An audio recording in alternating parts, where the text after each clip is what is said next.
Commitment. It is the binding of one's soul to a chosen path. The moment you swear yourself to something, a cause, a person, a dream, you place invisible chains upon your life. And here lies the paradox. Those chains can be the very thing that sets you free. We speak of freedom as if it is the highest prize, but endless freedom is a storm without anchor. When we commit, we carve away the countless roads that once stretched before us. We close doors, sometimes gently, sometimes with violence, and in that act we kill the illusion that we can have it all. In the ashes of what we did not choose, focus is born. Direction is born, meaning is born. The man who chases every road reaches none, but the man who swears to one road and walks it without turning back may one day see the horizon. And yet no road comes without its toll.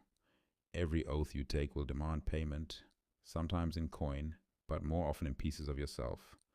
Time that could have been spent elsewhere. Opportunities you will never see again. A freedom you once carried lightly, now surrendered, and still there is beauty in that surrender. A soldier does not march because he is free. He marches because he has bound himself to a cause greater than his comfort. A craftsman does not master his art by wandering from tool to tool, trade to trade. He commits to the same motions, the same struggle day after day, until his hands speak a language only he understands. In giving ourselves to something, we sharpen into who we were meant to be. But the shadow is never far. Commitment brings weight. It makes you vulnerable. When you invest your heart, you grant it to the mercy of fortune. When you pour years into a cause, failure does not merely wound, it guts you. For the deeper the roots, the harder the fall when the tree is cut down. Many fear this, and so they float, touching nothing too deeply, holding nothing too tightly.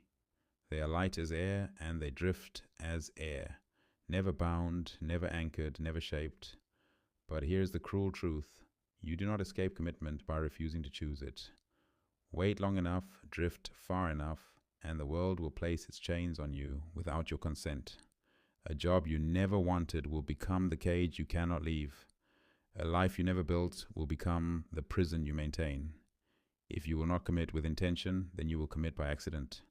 And there is no fate more bitter than to wake and find yourself bound to a life you never chose. They escape the pain of loss, but they also escape the fullness of life.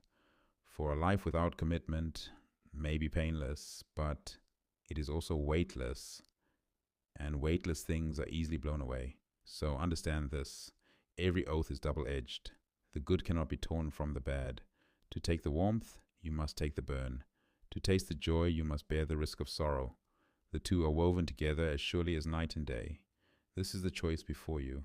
Will you risk the burden, knowing it may break you in order to stand for something? Will you walk a path that may leave you wounded but will also leave you real? Or will you remain in the open field where every direction is possible and so none are taken? A man without commitment is like a sword without a wielder, sharp but unused, polished but without history, shining but without blood or victory to show for its edge. A man who commits will know hardship, yes, but he will also know himself. He will know the pride of keeping his word when others broke theirs, the strength of standing in a storm that could have swept him away, the quiet satisfaction of saying, I did not run.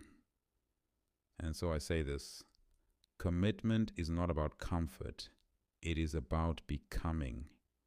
And becoming always comes with a cost. If you must carry weight through this life, let it be a weight worth bearing.